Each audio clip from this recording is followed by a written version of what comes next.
ಮಾಡ್ತಿದ್ಯಾ ಅಂತ ಕೇಳೋ ಅಧಿಕಾರ ಹಕ್ಕು ಹ್ಯೂಮನ್ ರೈಟ್ಸ್ ಅವರಿಗೆ ಖಂಡಿತ ಇದೆ. ನಮ್ಮ ಕಣ್ಣಲ್ಲೇ 2-3 ಉದಾಹರಣೆಗಳು ಕೂಡ ಇದೆ. ಬ್ಯಾಂಕ್ ನಲ್ಲಿ ಮೇಡಮ್ ಅವರೇ ಒಂದು ಕೇಸ್ ಸಾಲ್ವ್ ಮಾಡಿದ್ದಾರೆ. ನಾರ್ಮಲ್ ಆಗಿ ಕೇಳಿದಾಗ ಅವ್ರು ಕೊಟ್ಟಿರೋ ಅಂತ ಪ್ರಾಪರ್ ರೆಸ್ಪಾನ್ಸ್ ಇರ್ಬೋದು, ಕಾರ್ಡ್ ತೋರಿಸಿದ್ಮೇಲೆ ಕೊಡೋ ಪ್ರಾಪರ್ ರೆಸ್ಪಾನ್ಸ್ ಇರ್ಬೋದು, ಅದು ತುಂಬಾ ಡಿಫ್ರೆನ್ಸ್ ಇದೆ. ಆಮೇಲೆ ಒಂದು ಕಾರ್ ಶೋರೂಮ್ ಅಲ್ಲಿ ಯಾವುದೋ ಒಂದು ಪ್ರಾಬ್ಲಮ್ ನಮ್ಮ ಅರ್ಬನ್ ಏರಿಯಾ ಪ್ರೆಸಿಡೆಂಟ್ ತಗೊಂಡಿದ್ದಾರೆ ಒಬ್ರು, ಅವರು ಕೂಡ ಅದೇ ತರನೇ ಯೂಸ್ ಮಾಡ್ಕೊಂಡು ಕ್ಲಿಯರ್ ಮಾಡ್ಕೊಟ್ಟಿದ್ದಾರೆ. ಈ ತರ ಒಂದೆರಡು ಎಕ್ಸಾಂಪಲ್ ನಮ್ಮ ಕಣ್ಣು ಮುಂದೆನೆ ಸಿಗುತ್ತೆ. ಬಟ್ ಕಾರ್ಡ್ನ ಯಾವ ರೀತಿನಲ್ಲಿ ನೀವು ಯೂಸ್ ಮಾಡ್ತೀರಾ ಅನ್ನೋದ್ರ ಮೇಲೆ ಹೋಗುತ್ತೆ. ಸುಮ್ಮನೆ ತಗೊಂಡೋಗ್ಬಿಟ್ಟು ನಾನು ಹ್ಯೂಮನ್ ರೈಟ್ಸ್ ಇಂದ ಬಂದಿದ್ದೀನಿ, ನೀ ಹಂಗ್ ಮಾಡು ಹಿಂಗ್ ಮಾಡು ಅಂತ ದರ್ಪ ಮಾಡ್ಕೊಡೋಕ್ ಹೋದ್ರೆ ಯಾರು ನಿಮ್ ಮಾತು ಕೇಳಲ್ಲ. ಪ್ರಾಪರ್ ಆಗಿ ಅದಕ್ಕೊಂದು ನಾಲೆಡ್ಜ್ ಅಂತ ಇರ್ಬೇಕು. ಮತ್ತೆ ನಿಮ್ಮ ಹತ್ರ ಲೀಗಲ್ ಅಡ್ವೈಸರ್ಸ್ ಇರ್ಬೇಕು. ಲೀಗಲ್ ಅಡ್ವೈಸ್ ಮೇಲೆನೆ ನೀವು ಒಂದೊಂದು ಕೇಸ್ ನಾನು ಸಾಲ್ವ್ ಮಾಡ್ಕೊಂಡು ಹೋದ್ರೆ ನಮ್ಮ ಸಂಸ್ಥೆ ಕೂಡ ಬೆಳೆಯುತ್ತೆ, ನಿಮ್ಮ ಹೆಸರು ಕೂಡ ನಿಮ್ಮ ಏರಿಯಾದಲ್ಲಿ ತುಂಬಾ ಶೈನ್ ಆಗೋದಕ್ಕೆ ಬರುತ್ತೆ.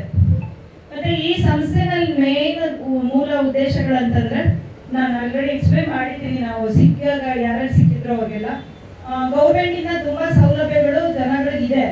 ಸ್ಟೂಡೆಂಟ್ಸ್ಗೆ, ಮಹಿಳೆಯರಿಗೆ, ಸೀನಿಯರ್ ಸಿಟಿಸನ್ಸ್ಗೆ, ಮತ್ತೆ ಅಂಗವಿಕಲರಿಗೆ, ಈ ತರ ತುಂಬಾ ಇದೆ. ಬಟ್ ಅದು ಯಾರು ತಗೊಳ್ತಾನೆ ಇಲ್ಲ. ಅಯ್ಯೋ ಕೇಳಿದ್ರೆ ವರ್ಷಾನ್ಗಟ್ಲೆ ಅಲ್ದಾಡ್ಬೇಕು, ಬಿಡು ನನಗೇನಕ್ಕೆ ಬೇಕು ಅಂತ ಸೈಲೆಂಟ್ ಆಗ್ತಿದ್ದಾರೆ.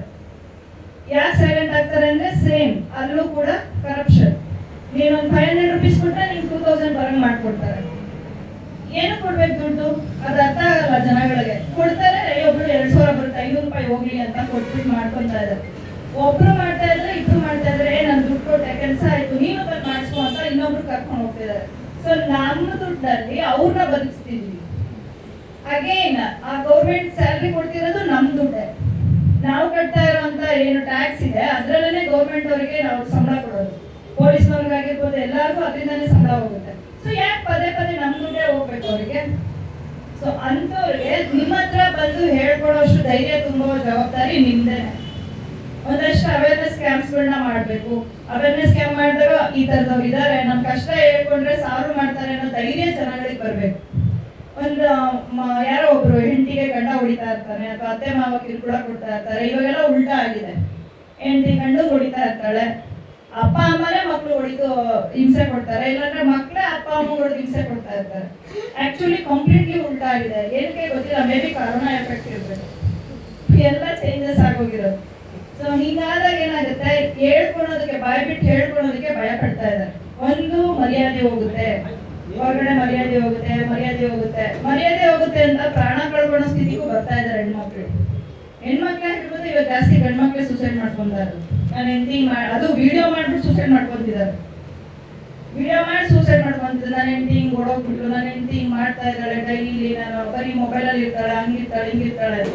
ಸೊ ಇದು ಒಂದು ಕಾರಣ. ಇದನ್ನ ನಾವು ಬಿಡಿಸ್ಬೇಕು, ಇದನ್ನ ತಪ್ಪಿಸ್ಬೇಕು ಅಂತಂದ್ರೆ ನಾವು ಅದಷ್ಟು ಅವೇರ್ನೆಸ್ ಕ್ಯಾಂಪ್ಸ್ ಮಾಡಿದಾಗ ನಮ್ಮ ಕಷ್ಟನ ಕೇಳೋಕೆ ಯಾರೋ ಒಬ್ಬ ಇದ್ದಾರೆ ಅನ್ನೋ ಧೈರ್ಯ ಅವ್ರಿಗೆ ಬರ್ಬೇಕು. ಅವಾಗ ಏನಾಗುತ್ತೆ, ನಮ್ಮ ಹತ್ರ ಬಂದು ಹೇಳ್ಕೊತಾರೆ, ಮುಖ್ಯವಾಗಿ ಹೇಳ್ಕೊತಾರೆ. ನಾವು ನಿಂತು ಸಾಲ್ವ್ ಮಾಡಬಹುದು ಅನ್ನೋ ಧೈರ್ಯ ನಮ್ಮಲ್ಲಿ ಇರ್ಬೇಕು. ಸೊ ಅದಕ್ಕೋಸ್ಕರ ನಮಗೆ ಫಸ್ಟ್ ಟ್ರೈನಿಂಗ್ ಬೇಕು. ಒಂದು 15 ಡೇಸ್ ಒಂದ್ಸರಿ ನೀವೆಲ್ಲ ಹೆಂಗ್ ಸೇರಿದ್ದೀರಾ, ಹಿಂಗ್ ಬಂದು ಈ ತರ ಪ್ರಾಬ್ಲಮ್ ಬಂದಿದ್ದು ಹೆಂಗ್ ಮಾಡ್ಬೋದು ಅಂತ ಮುಖ್ಯವಾಗಿ ಸಮಾಲೋಚನೆ ಮಾಡಿದಾಗ ಒಬ್ಬರಿಂದ ಒಬ್ಬರಿಗೆ ಐಡಿಯಾಸ್ ಎಲ್ಲ ತಗೊಂಡು ಕ್ಲಿಯರ್ ಮಾಡ್ಬೋದು.